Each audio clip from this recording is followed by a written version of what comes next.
Chapter 15. We return to Rosalba. King Padella made very similar proposals to Rosalba to those which she had received from the various princes who, as we have seen, had fallen in love with her. His Majesty was a widower, and offered to marry his fair captive that instant, but she declined his invitation in her usual polite, gentle manner, stating that Prince Giglio was her love, and that any other union was out of the question. Having tried tears and supplications in vain, this violent-tempered monarch menaced her with threats and tortures, but she declared she would rather suffer all these than accept the hand of her father's murderer, who left her finally, uttering the most awful imprecations, and bidding her prepare for death on the following morning. All night long the king spent in advising how he should get rid of this obdurate young creature. Cutting off her head was much too easy a death for her. Hanging was so common in his Majesty's dominions that it no longer afforded him any sport. Finally, he bethought himself of a pair of fierce lions which had lately been sent to him as presents, and he determined, with these ferocious brutes, to hunt poor Rosalba down. Adjoining his castle was an amphitheatre, where the prince indulged in bull-baiting, rat-hunting, and other ferocious sports. The 2 lions were kept in a cage under this place. Their roaring might be heard over the whole city, the inhabitants of which, I am sorry to say, thronged in numbers to see a poor young lady gobbled up by 2 wild beasts. The king took his place in the royal box, having the officers of his court around, and the Count Hogginarmo by his side, upon whom his Majesty was observed to look very fiercely. The fact is, royal spies had told the monarch of Hogginarmo's behaviour, his proposals to Rosalba, and his offer to fight for the crown. Black as thunder looked King Padella at this proud noble, as they sat in the front seats of the theatre waiting to see the tragedy whereof poor Rosalba was to be the heroine. At length that princess was brought out in her nightgown, with all her beautiful hair falling down her back, and looking so pretty that even the beef-eaters and keepers of the wild animals wept plentifully at seeing her. And she walked with her poor little feet, only luckily the arena was covered with sawdust, and went and leaned up against a great stone in the centre of the amphitheatre, round which the court and the people were seated in boxes, with bars before them, for fear of the great, fierce, red-maned, black-throated, long-tailed, roaring, bellowing, rushing lions. And now the gates were opened, and with a whirra-warru-rara-warr, 2 great, lean, hungry, roaring lions rushed out of their den, where they had been kept for 3 weeks on nothing but a little toast and water, and dashed straight up to the stone where poor Rosalba was waiting. Commend her to your patron saints, all you kind people, for she is in a dreadful state. There was a hum and a buzz all through the circus, and the fierce King Padella even felt a little compassion. But Count Hogginarmo, seated by his Majesty, roared out, "Hooray! Now for it! So, that nobleman being uncommonly angry still at Rosalba's refusal of him. But, oh strange event! Oh remarkable circumstance! Oh extraordinary coincidence, which I am sure none of you could by any possibility have divined! When the lions came to Rosalba, instead of devouring her with their great teeth, it was with kisses they gobbled her up. They licked her pretty feet, they nuzzled their noses in her lap, they mooed, they seemed to say, "Dear, dear sister, don't you recollect your brothers in the forest?" And she put her pretty white arms round their tawny necks and kissed them. King Padella was immensely astonished. The Count Hogginarmo was extremely disgusted. "Pooh!" the Count cried. "Gammon!" exclaimed his lordship. "These lions are tame beasts, come from Wombwells or Astleys. It's a shame to put people off in this way. I believe they are little boys dressed up in doormats. They are no lions at all." "Ha!" said the king. "You dare say gammon to your sovereign, do you? These lions are no lions at all, aren't they? Ho! my beef-eaters, ho, my bodyguard! Take this Count Hogginarmo and fling him into the circus.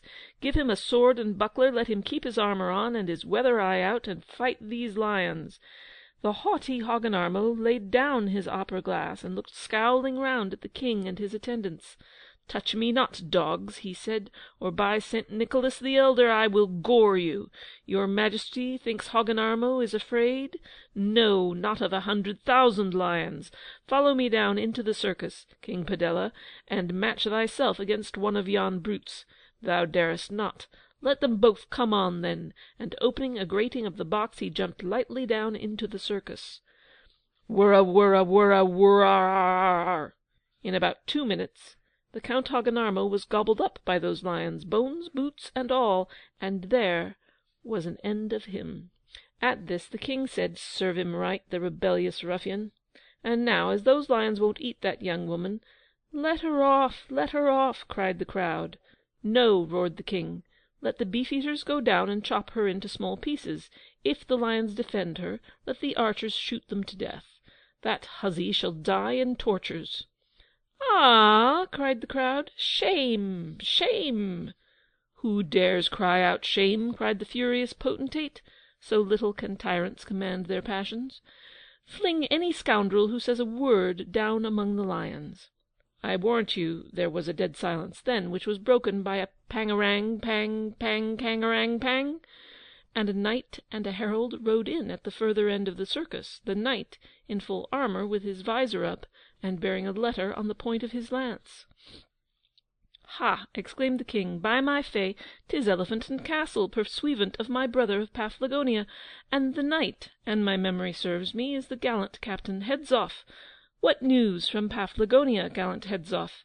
Elephant and Castle, beshrew me, thy trumpeting must have made thee thirsty. What will my trusty herald like to drink?" "Bespeaking first safe conduct from your lordship," said Captain Hedzoff, "before we take a drink of anything, permit us to deliver our king's message." "My lordship, ha!" said Crim Tartary, frowning terrifically. "That title soundeth strange in the anointed ears of a crowned king. Straightway speak out your message, knight and herald." Reining up his charger in a most elegant manner close under the king's balcony, Hedzoff turned to the herald and bade him begin. Elephant and Castle, dropping his trumpet over his shoulder, took a large sheet of paper out of his hat and began to read. "Oh yes, oh yes, oh yes, know all men by these presents, that we, Giglio, King of Paflagonia, Grand Duke of Cappadocia, Sovereign Prince of Turkey and the Sausage Islands, having assumed our rightful throne and title, long time falsely borne by our usurping uncle, styling himself King of Paflagonia—" "Ha!" growled Padella. "Hereby summon the false traitor Padella, calling himself King of Crim Tartary." The king's curses were dreadful. "Go on, Elephant and Castle," said the intrepid Hedzoff. "To release from cowardly imprisonment his liege lady and rightful sovereign, Rosalba, Queen of Crim Tartary, and restore her to her royal throne, in default of which I, Giglio, proclaim the said Padella sneak, traitor, humbug, usurper, and coward. I challenge him to meet me with fists or with pistols, with battle-axe or sword, with blunderbuss or singlestick, alone or at the head of his army, on foot or on horseback, and will prove my words upon his wicked, ugly body." "God save the king," said Captain Hedzoff, executing a demi-volte, 2 semi-lunes, and 3 caracoles. "Is that all?" said Padella, with the terrific calm of concentrated fury. "That, sir, is all my royal master's message. Here is His Majesty's letter in autograph, and here is his glove, and if any gentleman of Crim Tartary chooses to find fault with His Majesty's expressions, I, Tuffskin Hedzoff, Captain of the Guard, am very much at his service." And he waved his lance, and looked at the assembly all round. "And what says my good brother of Paflagonia, my dear son's father-in-law, to this rubbish?" asked the king. "The king's uncle hath been deprived of the crown he unjustly wore," said Hedzoff gravely. "He and his Axminster Glumboso are now in prison, awaiting the sentence of my royal master. After the battle of Bombardaro—" "Of what?" asked the surprised Padella. "Of Bombardaro, where my liege, his present majesty, would have performed prodigies of valour, but that the whole of his uncle's army came over to our side, with the exception of Prince Bulbo." "Ah, my boy, my boy, my Bulbo was no traitor," cried Padella. "Prince Bulbo, far from coming over to us, ran away, sir, but I caught him.